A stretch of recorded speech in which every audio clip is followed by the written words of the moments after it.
But first, I don't know about you, but sometimes I read through the headlines and I wonder how on earth we ended up where we are.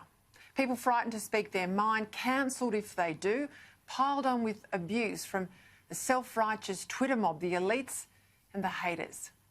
Is this really what generations before us sacrificed so much to build?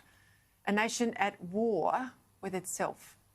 Sadly, it's not an Australian affliction alone. It's a madness right across the Western world. It's as though once proud to go forth with values that made humanity better, equality, freedom of conscience, of speech, the rule of law, democracy, we now so hate the civilisations that these values have spawned that we're either tearing them down or sitting passively by, letting others do it.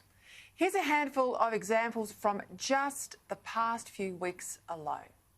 Wearing a tie in the Parliament isn't a sign of respect anymore. It's phallic. It's a colonial noose. It's an outdated symbol of white male rule. So says those buying into the latest debate in New Zealand after a Maori MP was thrown out by the Speaker for breaching standing orders on the dress code.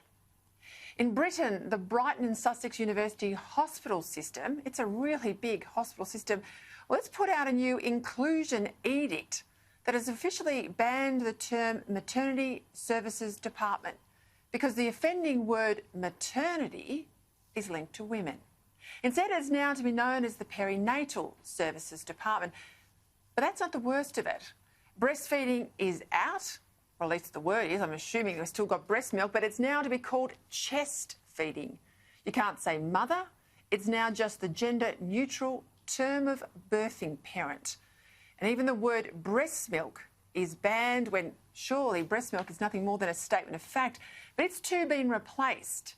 It's either to be called human milk, chest milk, or the ridiculous and wordy milk from the feeding parent. Feeding parent. You can't make this stuff up. And if you thought mothers were hardly done by there, well, the poor old dad under these new rules is completely written out, replaced instead by co-parent or the dystopian second biological parent. Do you think, as I do, our grandparents would come back today? They wouldn't recognise the world we live in. But this isn't the end of it. Still in the UK, MI6, Britain's international spy agency, well, they're under fire for announcing yesterday it will now abolish the ban on foreign-born spies so it can improve the ethnic diversity, it says, of recruits. Not for any other reason than ticking a box on diversity. And this is given the ban on foreigners in MI6 had been a national security decision. It was in at least a part protection against double agents. It's not as if the UK, is short of locals who would fit a diversity brief. I mean, London's one of the most multicultural cities in the world. This decision preferences some arbitrary diversity quota ahead of national security imperatives. Tell you what, I bet Iran or Russia doesn't have diversity targets on their spies. Over in the US, in the West Coast state of Oregon, the New York Post reported on last Thursday about a case of a high school principal slammed by parents in the Sherwood School District for declaring that, quote, education as a whole was built on the system of oppression and white supremacy. Now, her critics accused her of pushing a BLM Marxist view. Shouldn't, they say, be part of the school system? And fair enough.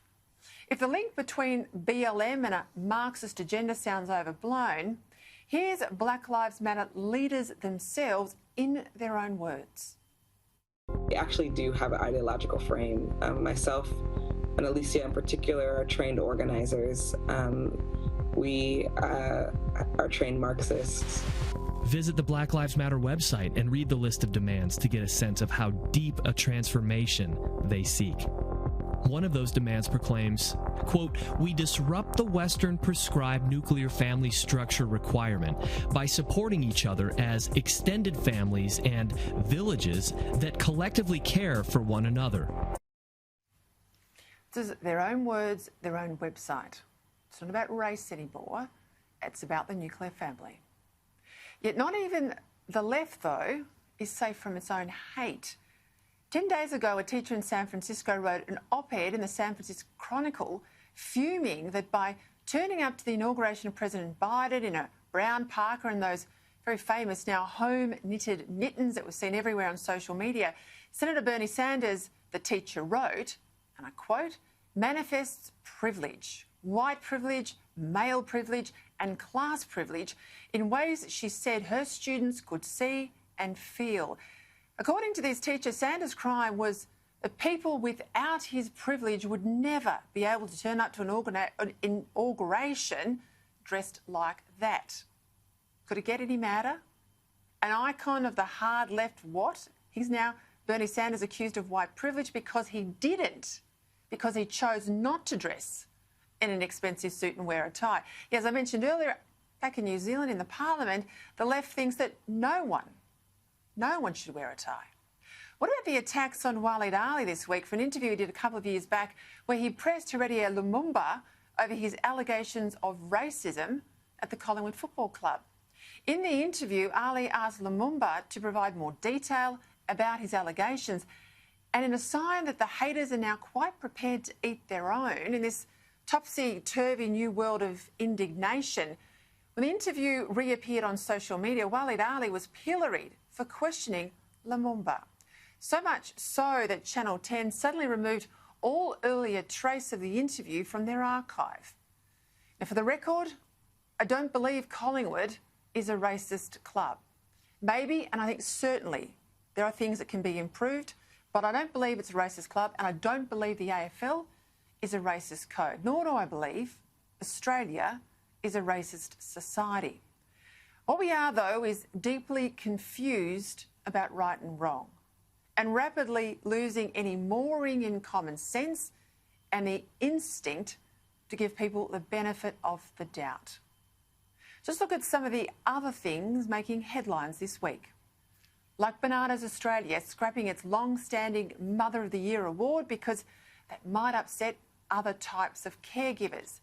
This decision by Bananas doesn't lift up the others, it tears down the worth of mums.